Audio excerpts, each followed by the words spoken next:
তবে একটা মজার ঘটনা ঘটেছে। শেখ হাসিনার এই আন্তর্জাতিক ট্রাইব্যুনালে, যেটা তিনি গঠন করেছিলেন, এই আন্তর্জাতিক ট্রাইব্যুনালে কয়েকদিন আগে তার একটি মামলার যে রায় হলো, সেই রায়টা যেদিন হয়েছে সেদিন ছিল তার বিবাহ বার্ষিকী।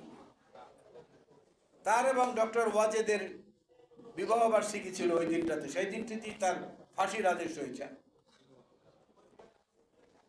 এবং সব সময় যে প্রতারণা, আবার কথাটা বলতে হয়, সব সময় যে জাতিকে ধোঁকা দেওয়ার যে অ্যাটিচিউড বা টেন্ডেন্সি বা কর্মকাণ্ড, এর থেকে কখনো তারা পিছু সরেন নাই।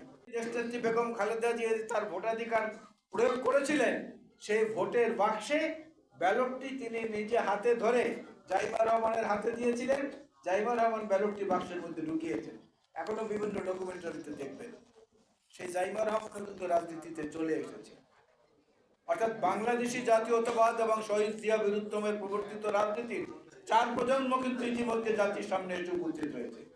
তাহলে মাহমুদুর রহমান মান্না বাংলাদেশের প্রধানমন্ত্রী হতেন, তাহলে মুজাহিদুল ইসলাম সেলিম বাংলাদেশের রাষ্ট্রপতি হতেন না। তুমি বুঝেছেন? আমাদের রুহুল কবির রিজভী হয়তো বাংলাদেশের প্রধানমন্ত্রী হতো।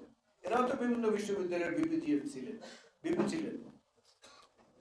নুরুল হক নূরের এই অবস্থা আজকে হতো না, তিনি অনেক আগে প্রধানমন্ত্রী হতেন।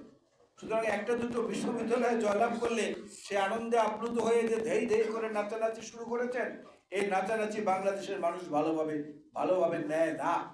যে বিগত 15 বছর আমরা সংগ্রাম করেছি। এই আলাল সাহেবের আমার পাশে বসে আছেন। আজকে বলতে অসুবিধা নেই, অতীতে বলা যেত না, আজকে বলতে পারি। সে কারাগার থেকে আমাকে টেলিফোন করেছে, কি পরিস্থিতির ভিতরে তিনি রয়েছেন আমাকে জানিয়েছেন।